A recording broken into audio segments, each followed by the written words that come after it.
Your Excellency, Ambassador from Croatia, Mr. Kosuni, the Director of the Foreign Correspondents Club of Japan, and for today's little moderator, our friend, Mr. Bertram Media, Mr. Napotsogo, Representative Mr. Dalai Lama, respected members of the press club. First of all, I would like to thank you very much for inviting us here. And then as an opening remark, I'll just say a few words. But basically, as the moderator has just mentioned, we will leave the major part of the time for discussion. So since I have worked for the Tibetan administration in exile for over 30 years, I think I'll be able to clarify or whatever you want to know, I'll be able to do that. Just as an opening remark, I want to just give a very brief outline of Tibet. When you talk about Tibet issue, it's a very complex issue, it's a very complicated issue. Complex because the issue of Tibet involves many principles. Principles of justice, principles of human rights, human dignity, human value, protection of environment, non-violence, peace. So these are principles which matters not only for Tibet, I think for the whole world is principles. So when we talk of Tibet, not just the well-being of 6 million Tibetan souls, but you're talking about the principles which affect 1 to 6 billion people. So it's much more deeper, much more complex than that. And then it's very complicated. Complicated why? Because we have a Chinese version of Tibet and the Tibetan version of Tibet. So when you say history of Tibet, you have the Chinese version which always says that since time immemorial, Tibet has always been an integral part of the motherland. And then today's condition in Tibet, past Tibet was a feudal serfdom. Today Tibet is turned into a socialist paradise. So that's the Chinese version. And then what is the present status of the Tibetan-Chinese dialogue? And they say Dalai Lama is a separatist. And he's seeking for independence in disguise, independence in different forms. So that's one aspect of the issue. And then we have the Tibetan side of it. And we say that Tibet was an independent nation at the time of Chinese invasion. And yet we very clearly say that as far as the history of Tibet is concerned, let's leave it to historians to discuss about it. And we talk about the future. And as for the future is concerned, His Holiness is very consistent and very clear that he is not demanding independence for Tibet. He is not demanding separation of for Tibet.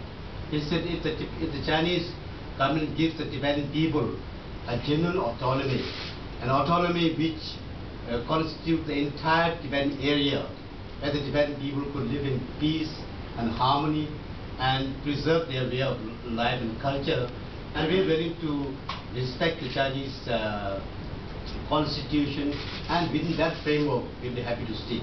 So that has been our consistent approach. Now regarding the conditions in Tibet, conditions in Tibet is very difficult as what we can see. But I could just simply mention if the condition in Tibet is so good, if it's a paradise, then I think Chinese should open Tibet. Let anybody, whether it's journalists, whether it's individuals, whether it's organizations, let them go freely and meet people freely. Let them express freely. Let them see what the socialist paradise is. And then I think that will really speak what the really condition is. That is one thing. The another thing is that we still have tribal refugees coming out from Tibet. Now people to escape from Tibet is not easy. Firstly, to avoid Chinese military restriction that is there in Tibet. And secondly, you're saying that crossing 17, 18, 19,000 feet of Himalayan the passes with barely any clothes to wear, with barely anything to eat. And they escaped from Tibet risking their life. Now for any human being, your life is the most precious thing there. Now if you risk your life to escape from a situation, that situation must really be bad.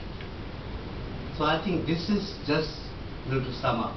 And then as for dialogue with the Chinese government, since 1979, Mao died in 1976, and then from 1979, Ms. Deng Xiaoping took over. And since then, there is comparatively a more liberal, a more kind of a flexible approach. And immediately His Holiness contacted the Chinese leadership. And Deng Xiaoping has then told His Holiness the Dalai Lama's emissary that except independence, everything can be discussed and resolved. So it is on this offering from the Chinese government that we have established a contact with Chinese government. And since then, for the past 30 years, we have an ongoing dialogue with Chinese government, but with lot of ups and downs, unfortunately. And since 2002 onwards, our contact became more stable and more regular. And we were hoping that with this kind of a re-established and more regular contact, that we might be able to make some movement forward. And then in 2007, when our delegation was there in China, the Chinese, our counterparts, to our kind of emissary, they mentioned that, what are you talking about now? You're talking about general autonomy, you're talking about greater autonomy, you're talking about meaningful autonomy. We cannot change our constitution, but apart from that, what do you want? And when the delegation came back, we were all very encouraged. We said, now, for the first time, China is really want to know something from us. So we said, yes, we have already made it very clear that we want autonomy within the Chinese constitution. So we said we should make something now, really work something out. So firstly, we sat down among ourselves and really put down in writing what we really want. And secondly, since we are no kind of a constitutional experts, we also consulted international lawyers, Chinese constitutional experts to say what we want is also within the framework of the people's Chinese constitution.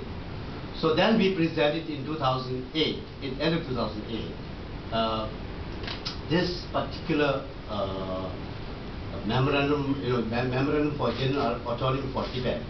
And unfortunately, Chinese government totally rejected it, saying that this is a disguised form of independence, and this is semi-independence, that we cannot accept this. And then we made it very clear to the Chinese government, saying that we are committed to dialogue, we are committed to military approach, and we are committed to non-violence. But we want to talk, and if there is no substantive talk, and simply our envoys going there and going for a tour, and there's no discussion, that does not solve the issue, and does not help the Chinese government, and it does not help us also. So there's no purpose. So we want substantive discussion. But in the meantime, the Chinese government has been going around, kind of distorting and misrepresenting what we have presented to them. And then we thought it's important, and that there may be some misunderstanding.